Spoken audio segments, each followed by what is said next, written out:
C'est les vacances. J'ai découvert la Grèce, j'ai eu cette chance.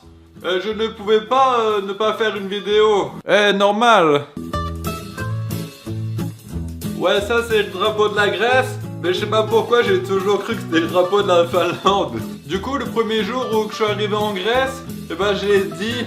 Mais pourquoi ils mettent des drapeaux de la Finlande partout? Ça n'a aucun sens. C'est marrant parce que quand j'ai dit à mes potes que j'allais à Mykonos en Grèce, ils m'ont tous fait la même blague bien lourde. Ah ouais, tu vas dans la ville des PD. Donc pour pas avoir de malentendu, quand on me demandait la ville où j'allais, je répondais, je vais aux États-Unis, dans un état bien viril, au Texas, avec plein de cow-boys bien virils. Ah ouais, des cow-boys comme dans le film Secret de Brokeback Mountain? Non, non, c'est pas les mêmes. Donc moi, je suis du nord de la France, je suis ch'ti. Et quand j'ai fait le rapprochement, du coup je me suis dit, ah merde, je suis un ch'ti à Mykonos.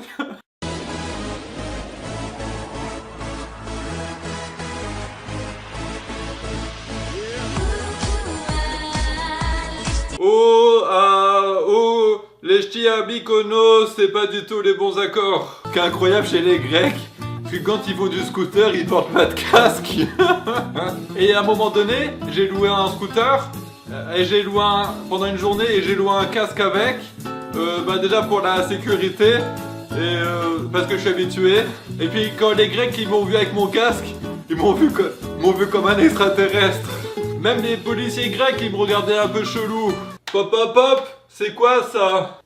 C'est un casque. Appel à toutes les unités, il y a un fou qui se trimballe dans Mykonos avec une boule sur la tête. Envoyez du renfort. Il y a certaines langues, comme par exemple l'espagnol, l'italien, l'anglais.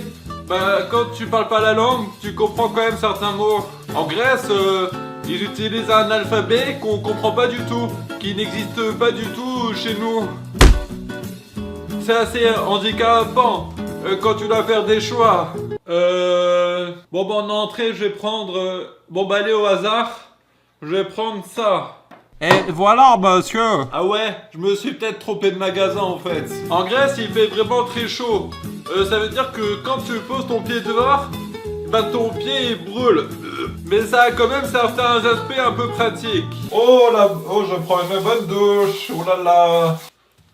Ah, je suis déjà sec. Les Grecs, pour attirer les gens dans leur restaurant, ils font vraiment un truc très malin.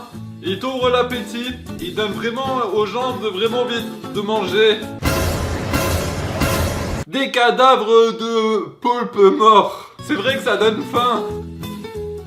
La question que tout le monde se pose, c'est si les sandwichs grecs, les kebabs comme tout le monde l'appelle, ils sont meilleurs en Grèce qu'en France. Est-ce qu'ils sont plus appétissants quand ils sont sur le rouleau? J'y suis allé, j'ai eu la réponse. Là-bas, il y a vraiment des milliers de guêpes.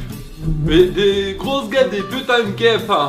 Et ils te piquent de partout. Sauf que les Grecs, eux, ils sont habitués à ça. Ça leur cause aucun problème. Ça leur dérange pas d'avoir des animaux ici qui pourraient peut-être les tuer. L'île d'Andros, c'est une ville très sauvage. J'aime beaucoup les feuillages, manger des kebabs, tout. D'accord, d'accord. C'est pas que je suis pas intéressé, mais c'est qu'il y a 36 000 guêpes autour de moi là. T'inquiète pas, c'est un frelon. Ah, c'est un frelon. Alors, dans ce cas-là, y a pas de problème, c'est tranquille. Ouais, t'inquiète pas. Tout d'un coup, j'ai l'accent de Marseille. Et là-bas, j'ai tous mes amis de MySpace. Merci d'avoir regardé ma vidéo. Il ne te reste plus qu'à t'abonner à ma chaîne. Et moi, je vais vous dire au revoir avec le seul mot que je connaisse. Calimera.